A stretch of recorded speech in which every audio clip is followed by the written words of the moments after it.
EIA का पहला lecture ना देखा हो तो मैं आपको प्रेफर करूँगी कि आप पहले उसे देख लीजिए। लिंक मैंने डिस्क्रिप्शन में दिया है। तो आज हम स्टार्ट करेंगे सेकेंड लेक्चर।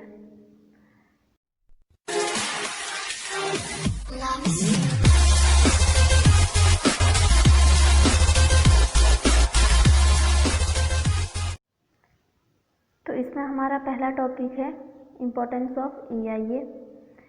तो इसमें पहला पॉइंट है EIA link environment with development for environmentally safe and suitable and sustainable development.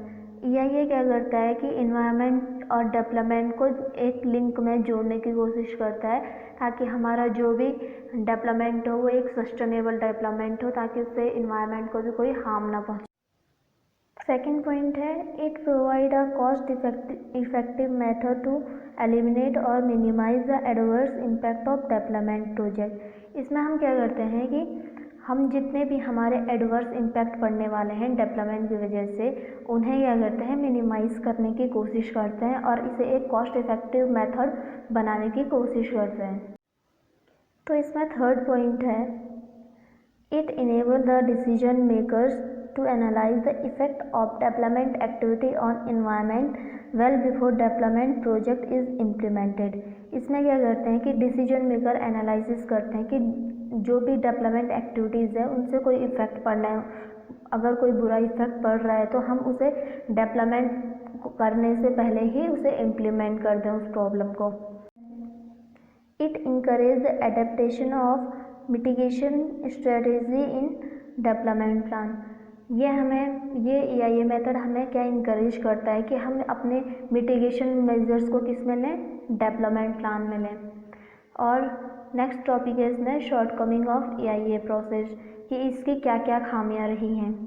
तो सबसे पहले एप्लीकेबिलिटी, ये सब जगह अप्लाई नहीं किया जा सकता है। सेकंड है composition of expert committee and standard, इसमें हमें एक्सपर्ट कमेटी चाहिए और उनके हिसाब से जो स्टैंडर्ड होते हैं वो भी हमें अच्छे चाहिए। तो थर्ड है इसमें पब्लिक हियरिंग। पब्लिक हियरिंग एक सबसे बड़ा इश्यू है, क्योंकि हमारे जहाँ पे भी हम मोस्टली प्रोजेक्ट डेवलप करते हैं वहाँ के लोग ज़्यादा जागरूक नहीं होते हैं, जिस कारण वहाँ पे बहुत सारी प्रॉब्लम हमें फेस करनी पड़ती है। नेक्स्ट है इसमें क्वालिटी ऑफ EIA। अब ऐसा तो हर जगह ज़रूरी नहीं कि हर जगह की EIA प्रोसेस सही हो, तो इसमें क्वालिटी डिफरेंस भी आ जाता है। तो नेक्स्ट है लैक ऑफ क्रेडिबिलिटी, जो क्रेडिबिलिटी है उसकी कमियां हो जाती है इसमें कई बार। नेक्स्ट टॉपिक है पब्लिक हियरिंग इशू, जो भी हमारी जनता जागरूक नहीं होती है या जो वहाँ के पीपल है वो वहाँ जागरूक नहीं होते हैं तो पब्लिक उनको सुनती भी नहीं है ज़्यादा। तो वो ये इशू किस कारण हुए हैं, उनके कुछ रीजंस हैं। सबसे पहले है लॉस ऑफ अवेयरनेस, कि वहाँ पे लॉस ऑफ अवेयरनेस है, यानी वहाँ के लोग जागरूक नहीं हैं। दूसरा पॉइंट है इसमें unavailability of EIA in local language, और एक सबसे बड़ी प्रॉब्लम है कि EIA कभी भी हम वहाँ की लोकल लैंग्वेज में कन्वर्ट नहीं कर सकते हैं, इसलिए लोगों को ये ज़्यादा समझ में नहीं आ पाता है। थर्ड पॉइंट है इसमें इग्नोरेंस ऑफ ऑफिशियल, जो ऑफिशियल लोग होते हैं वो ज़्यादातर इसको पब्लिक को बताना इसके बारे में इग्नोर कर लेते हैं। फोर्थ पॉइंट है over involvement of public hearing consultant, कभी कभी ओवर इन्वॉल्वमेंट हो जाता है पब्लिक हियरिंग का, जिसके कारण पब्लिक हियरिंग के इश्यूज आउटकम होने शुरू हो जाते हैं। नेक्स्ट पॉइंट है अनप्रेस्ड इश्यू परसिस्ट, कभी कभी ऐसे इश्यूज आ जाते हैं जिनका हमें कोई पता ही नहीं होता है। तो ये सब इन कारणों के कारण हमारे पब्लिक हियरिंग इश्यूज होते हैं। नेक्स्ट पॉइंट है इसमें, नेक्स्ट टॉपिक है इसमें रिपोर्ट इशू। रिपोर्ट में किन किन कारणों के कारण इश्यूज आते हैं। सबसे पहले screening and scoping well not define, mostly कभी कभार ऐसा हो जाता है कि जो हमारी स्क्रीनिंग की प्रोसेस और स्कोपिंग की प्रोसेस है वो कभी कभी अच्छे से डिफाइन नहीं की जाती है, जिसके कारण रिपोर्ट में इश्यूज आ जाते हैं। सेकेंड पॉइंट है इसमें मिसलीडिंग EIA रिपोर्ट, कभी कभार क्या हो जाता है कि EIA रिपोर्ट को मिसलीड कर दिया जाता है, जिसके कारण रिपोर्ट में इश्यूज आते हैं। थर्ड पॉइंट है इसमें इनसफिशिएंट EIA रिपोर्ट, कभी कभार हमारी EIA रिपोर्ट क्या नहीं होती है, पूरा डाटा इसमें इंक्लूड नहीं होता है, जिसके कारण वो इनकम्प्लीट रह जाती है। फिर फोर्थ पॉइंट है poor quality of EIA professionals. कभी कभार क्या होता है कि जो प्रोफेशनल होते हैं वहाँ पे उनकी वो EIA नॉलेज उतनी अच्छी नहीं होती है, जिसके कारण रिपोर्ट इश्यूज़ में क्या होता है कि डिफरेंस आना शुरू हो जाता है और इसके कारण जो मैनेजमेंट प्लान। नेक्स्ट टॉपिक है एनवायरमेंटल अप्रेजल कमेटी। ये एक कमेटी बनाई गई थी EIA के लिए। तो इसमें है with a view to ensure multi disciplinary input required for environmental appraisal of development project, expert committee have been constituted the following sector। इसमें ये कमेटी बनाई गई थी कि इसमें हम अलग अलग बहुत सारे कामों के लिए इसको यूज़ कर सकते हैं EIA को, और जो भी हमारे डेवलपमेंट प्रोजेक्ट होंगे या उनके रिलेटिव जो भी एक्सपर्ट कमेटी होगी उन सबको इसमें गैदर किया गया था और इसमें अलग अलग सेक्टर को बांटा गया था। तो इसका पहला सेक्टर था माइनिंग प्रोजेक्ट। जितने भी हमारे खदान से रिलेटेड प्रोजेक्ट होते हैं वो सारे, इंडस्ट्रियल प्रोजेक्ट भी इसमें सारे आ गए जितने भी इंडस्ट्री से रिलेटेड हैं। थर्ड है इसमें थर्मल पावर प्रोजेक्ट, जितने भी थर्मल एनर्जी से रिलेटेड प्रोजेक्ट्स हैं। फोर्थ है river valley multipurpose irrigation and hydro electric project, जितने भी रिवर के वैलीज में बनते हैं या जो भी हमारे हाइड्रो इलेक्ट्रिक पावर प्लांट हो गए या जो भी हम इरिगेशन के लिए बनाते हैं वो सब इस वाले सेक्टर चौथे सेक्टर में आ गए। पांचवें सेक्टर में था कि infrastructure development and miscellaneous project, जितने भी इंफ्रास्ट्रक्चर्स को लेके जो भी डेवलपमेंट होने वाले हैं वो पांचवें सेक्टर में आएंगे। तो इसमें छठवां सेक्टर था हमारा न्यूक्लियर पावर प्रोजेक्ट। जितने भी न्यूक्लियर एनर्जी से पावर प्रोजेक्ट चलने वाले हैं वो सारे इसमें इंक्लूड करे जाएंगे। अब है next topic history of EIA। EIA की हिस्ट्री क्या रही है, कहाँ से ये डेवलप हुआ, इसमें हम ये सब पढ़ेंगे। तो सबसे पहले है कि a beginning of EIA was made in our country with the impact assessment of river valley project in 1978 to 79। जो हमारे कंट्री में इस EIA की शुरुआत हुई थी वो एक रिवर वैली प्रोजेक्ट से शुरुआत हुई थी जो कि कब हुआ था 1978 to 79 के बीच में हुआ था। सेकंड है EIA has now been mandatory under environment 1986 for 29 category of development activities.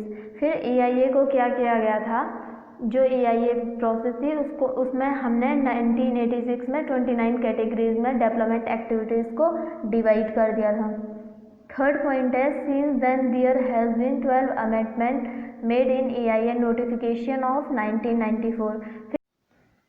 फिर हमने 1994 में से 12 अमेंडमेंट में डिवाइड कर दिया था। देन नेक्स्ट पॉइंट है the MOEF recently notified new EIA legislation in September 2006। तो इसमें क्या किया गया था कि EIA को लेके एक न्यू लेजिस्लेशन बनाया गया था जिसका नाम था MOEF। ये बनाया गया था सितंबर 2006 में। फोर्थ इसमें है EIA notification of 2006 decentralize the environment clearance project by categorize the development project in 2 categories. तो जब हमने 2006 में इसे बनाया था तो इसमें हमने इसे डिसेंट्रलाइज कर दिया था। डिसेंट्रलाइज मतलब पहले ये सिर्फ नेशनल लेवल पे चलती थी EIA प्रोसेस नेशनल लेवल के प्रोजेक्ट्स में, लेकिन हमने इसे 2006 में स्टेट लेवल में भी कन्वर्ट कर दिया। मतलब ये 2 कैटेगरीज में अब डिवाइड हो गया था। तो कैटेगरी में 2 जो थी वो थी एक कैटेगरी A और कैटेगरी B। कैटेगरी में A में आ गया नेशनल लेवल जितने भी अप्रेजल होंगे और कैटेगरी B में होगा स्टेट लेवल के जितने भी अप्रेजल होंगे। तो पहले इसमें है कैटेगरी A। कैटेगरी A में था कि project are appraisal at national level by impact assessment agency. जितने भी नेशनल लेवल के प्रोजेक्ट हैं उन्हें कौन देखेगा, इम्पैक्ट असेसमेंट एजेंसी देखेगी, IAE देखेगी एंड एक्सपर्ट अप्रेजल कमेटी और ये देखेगी, जो भी वहाँ पे एक्सपर्ट अप्रेजल कमेटी होगी वो इसे देखेगी। सेकंड पॉइंट इसमें है it require mandatory environmental clearance and thus they do not undergo the screening process. इसमें जो भी होता है इन्वायरमेंट क्लियरेंस मैंडेटरी होती है, इसलिए हम स्क्रीनिंग की प्रोसेस में नहीं जाते हैं इसमें। तो अब है कैटेगरी B।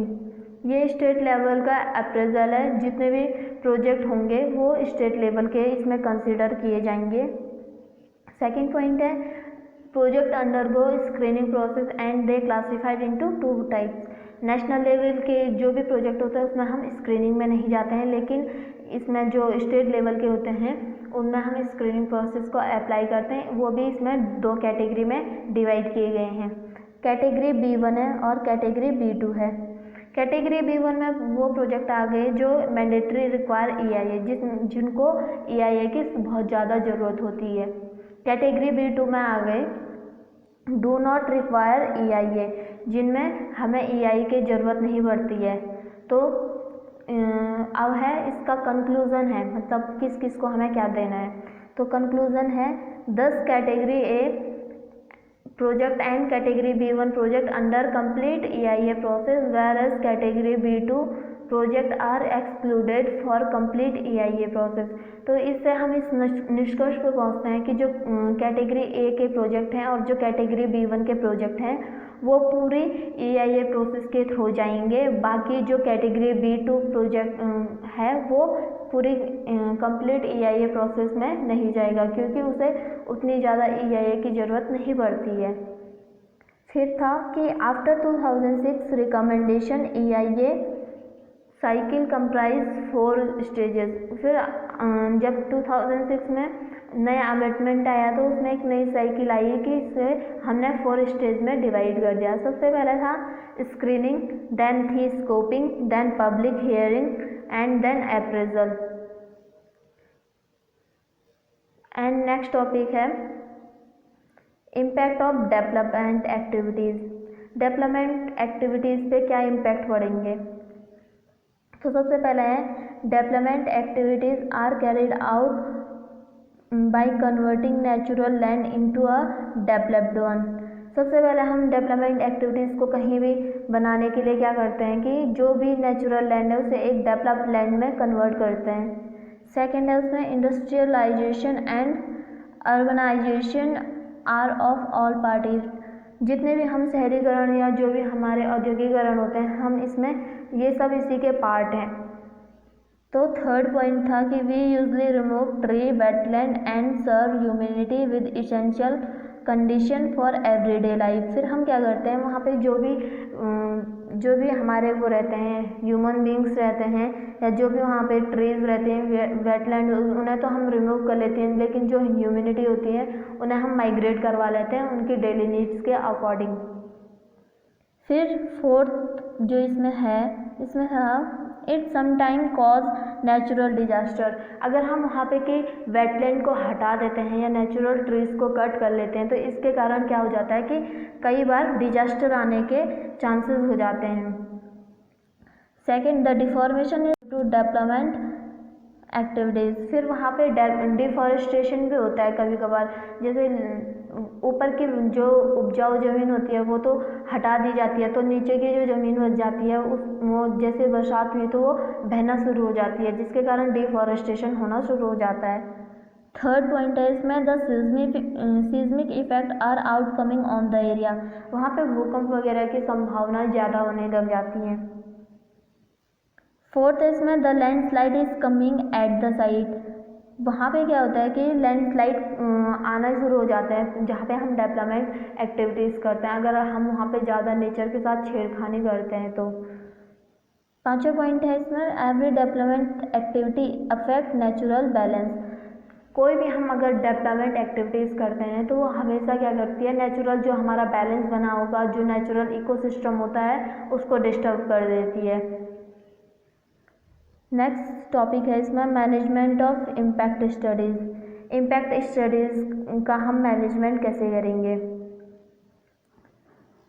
तो इसमें है impact management is a creation of a series plan protocols aiming to manage and monitor identify mitigation measure or risk that may occur over project lifelines such as technology failure and natural disaster. इसमें हम क्या करते हैं कि impact जो भी management है उसे इस तरीके से करते हैं, अपने सारे प्लान और प्रोटोकॉल इस तरीके से बनाते हैं कि ताकि हमारे जितने भी मिटिगेशन मेजर हैं उन्हें हम मेज़र कर पाएँ और उन्हें हम मॉनिटर कर पाएँ, ताकि जो हमारे भविष्य में आने वाले रिस्क हैं जो भी प्रोजेक्ट के लाइफ टाइम को ख़राब कर सकती हैं, चाहे वो टेक्नोलॉजी फेलियर हो चाहे वो नेचुरल डिजास्टर फेलियर हो, तो इन्हें प्रिवेंट करने के लिए हम क्या करते हैं, मैनेजमेंट ऑफ इम्पैक्ट स्टडी करते हैं। अब है इसी में reason to conduct impact management. हम इम्पैक्ट मैनेजमेंट को क्यों कंसिडर कर रहे हैं, तो यह है कि to analyze of impact and creation of mitigation measure will likely identify a number of changes in a project design implementation or closure. इसमें क्या होता है कि हम जितने भी इम्पैक्ट हैं उनको एनालिसिस करते हैं, जो भी मिटिगेशन मेजर है उनको क्रिएट करते हैं, और इसमें जितने भी हमारे चेंजेस आने वाले हैं प्रोजेक्ट डिज़ाइन में, या जो भी हम चेंजेस करने वाले हैं और जो भी हम उनको लेकर सुधार करते हैं, उनको मैनेज करने के लिए हमें क्या करना पड़ता है, मैनेजमेंट ऑफ इम्पैक्ट स्टडीज़ को कंसिडर करना पड़ता है। फिर अप्रोच एग्जिस्ट, इसका क्या अप्रोच एग्जिस्ट करता है, तो इसमें है a core part of this step is developing on EMP which form basis for impact management and during project construction and operation and outline activities for continuous monitoring। तो इसमें है कि जो इसका कोर पार्ट है, इसका जो मेन पार्ट है, इसमें हम क्या करते हैं कि EMP को डेवलपिंग करते हैं, जो हमारे इन्वायरमेंट मैनेजमेंट प्लान है उसे डेवलप करते हैं, जिससे हम क्या करेंगे कि इम्पैक्ट को मैनेज करेंगे जो हमारे प्रोजेक्ट कंस्ट्रक्शन में और उसको ऑपरेट करने में काम आएगा। अब लास्ट टॉपिक है इस यूनिट का, procedure of impact management. Impact management का क्या क्या प्रोसीजर होता है, तो इसमें है the EMP and related plan are usually prepared by project proponent as a part of EIA reporting. इसमें क्या होता है कि जो EMP और इसके रिलेटेड प्लान होते हैं वो कौन बनाते हैं, हमारे प्रोजेक्ट के प्रोपोनेंट बनाते हैं, जो कि किसका पार्ट है, एक EIA रिपोर्टिंग का पार्ट है। According to legislation in Central America these are key step in developing EMP। तो जो हमारा सेंट्रल अमेरिका का लेजिस्लेशन है उसके हिसाब से कुछ स्टेप्स दिए गए हैं यहाँ पे इम्पैक्ट मैनेजमेंट से रिलेटेड। तो इसमें हमारा पहला पॉइंट है summary of potential impact of proposal. हमें समराइज करने हैं जितने भी इम्पैक्ट होने वाले हैं या जो हम इम्पैक्ट को प्रपोज करने वाले हैं। तो सेकंड पॉइंट इसमें linkage to national and subnational legislation to set environment commitment threshold for acceptable impact and to frame mitigation and monitoring measures. तो इसमें हम क्या करते हैं कि नेशनल और सब नेशनल जो भी लेजिस्लेशन है उनको लिंक करने की कोशिश करते हैं ताकि एक इन्वायरमेंट कमिटमेंट बन सके, जिसके कारण हम क्या कर सकें, जो भी इम्पैक्ट आने वाले हैं उन्हें एनालिसिस कर सकते हैं और जो भी मिटिगेशन मेजर्स होंगे उन्हें मॉनिटर और फ्रेम कर सकते हैं। थर्ड था इसमें description of recommended mitigation process. इसमें हम जो भी मिटिगेशन प्रोसेस है उसको डिस्क्राइब करेंगे, ठीक है। तो नेक्स्ट पॉइंट है इसमें statement of this compliance with relevant standard. इसमें हम जितने भी उसके रिलीवेंट स्टैंडर्ड होंगे उनको कंप्लीट करेंगे। नेक्स्ट पॉइंट है इसमें allocation of resources and responsibility for plan implementation. इसके हम क्या करेंगे, जो भी हमारे रिसोर्सेज होंगे या रिस्पॉन्सिबिलिटीज़ होंगे वो हम क्या करेंगे, प्लान को इम्प्लीमेंट करके इन्हें एलोकेट करने की कोशिश करेंगे। फिर था schedule of action due to taken. इसमें हम जितने भी शेड्यूल होंगे, एक्शन जो भी हम एक्शन लेने वाले हैं उसका जो भी शेड्यूल होगा उसे इसमें कंसिडर किया जाएगा। फिर नेक्स्ट पॉइंट था इसमें program for monitoring and editing. Monitoring से रिलेटेड जो भी प्रोग्राम है उसको हम इसमें कंसिडर करेंगे और जो भी एडिटिंग से रिलेटेड जो भी हम करने वाले हैं उन्हें हम इसमें कंसिडर करते हुए चलेंगे। नेक्स्ट पॉइंट था इसमें contingency plan to address additional risk and emergency. हम इसमें क्या करेंगे, जो भी हमारे रिस्क और एमरजेंसी आने वाली है प्रोजेक्ट में उन्हें हम क्या करेंगे, एड्रेस करने की कोशिश करेंगे और उन्हें इन फ्यूचर सॉल्व करने की कोशिश करेंगे। तो आज हमारे यूनिट 1 कंप्लीट हो चुकी है। अगर आपको इससे रिलेटेड नोट्स चाहिए तो आप हमें इंस्टाग्राम और टेलीग्राम पे फॉलो कर सकते हैं, लिंक मैंने डिस्क्रिप्शन में दी हुई है। और अगर आपको आगे भी पढ़ना है या कोई अदर सब्जेक्ट पढ़ना है तो आप हमें कमेंट करके बता सकते हो। और please guys like, subscribe and share my channel for getting more information. Thank you guys.